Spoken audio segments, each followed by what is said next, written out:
ഓം നമോ ഭഗവതേ വാസുദേവായ.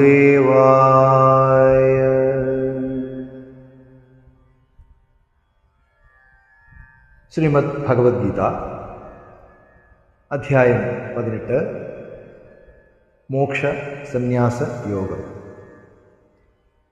ശ്ലോകം 73 മുതൽ 78 വരെ.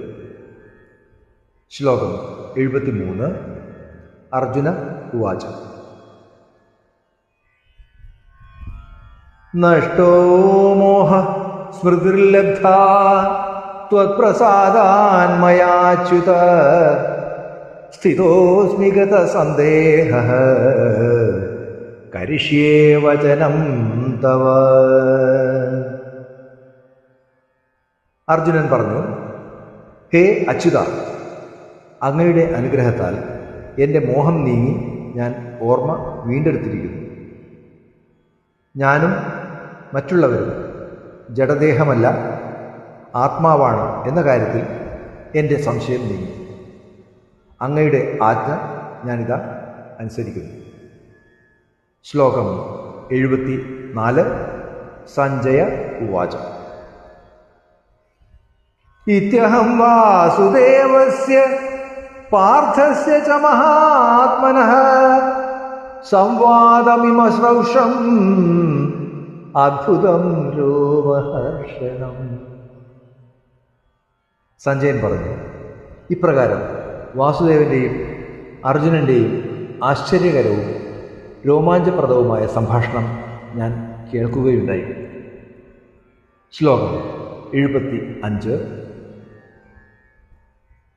വ്യാസപ്രസാദാത് ശ്രുതവാൻ ഏതദ്ഗുഹ്യമഹം പരം യോഗം യോഗേശ്വരാത് കൃഷ്ണാത് സാക്ഷാത് കഥയതഃ സ്വയം. ശ്രീ വാസഭഗവാന്റെ അനുഗ്രഹത്താൽ ദിവ്യദൃഷ്ടി ലഭിച്ച ഞാൻ അത്യന്തം രഹസ്യമായ യോഗത്തെ യോഗേശ്വരനായ കൃഷ്ണൻ അർജുനന് അരുളി ചെയ്തത് നേരിട്ട് കേൾക്കാനിടയായി. ശ്ലോകം 76. രാജൻ സംസ്മൃത്യ സംവാദമിമമത്ഭുതം കേശവാർജുനയോ പുണ്യം ഹൃഷ്യാമി ച മുഹുർമുഹു. അല്ലയോ മഹാരാജാവേ, ശ്രീകൃഷ്ണനും അർജുനനും തമ്മിൽ നടന്ന അത്ഭുതകരമായ ഈ സംവാദം ഓർത്തോർത്ത് ഞാൻ ആനന്ദഭരിതനാകും. ശ്ലോകം 77.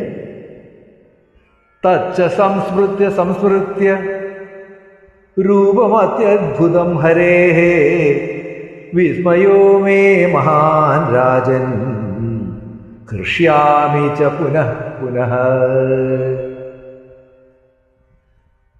അല്ലയോ മഹാരാജാവേ, ഹരിയുടെ അത്ഭുതകരമായ ആ രൂപവും ഓർത്തോർത്ത് എൻ്റെ വിസ്മയം വർദ്ധിക്കുന്നു. വീണ്ടും വീണ്ടും ആനന്ദം കൊണ്ട് പുളകിതഗാത്രനായിത്തീരും. ശ്ലോകം 78. യത്ര യോഗേശ്വരഃ കൃഷ്ണോ യത്ര പാർത്ഥോ ധനുർധരഃ തത്ര ശ്രീർവിജയോ ഭൂതിർ ധ്രുവാനീതിർമതിർമമ. യോഗേശ്വരനായ ഭഗവാൻ ശ്രീകൃഷ്ണനും ധനുർധാരിയ പാർത്ഥനും ഉള്ളിടത്ത് ആത്മതേജസ്സും ഐശ്വര്യവും വിജയവും അചഞ്ചലമായ നീതിയും ഉണ്ടായിരിക്കും എന്നതാണ് എൻ്റെ അഭിപ്രായം.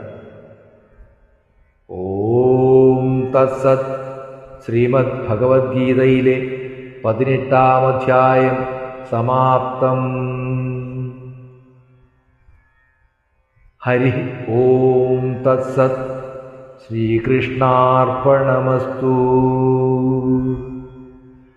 ഓം ശാന്തി ശാന്തി ശാന്തി.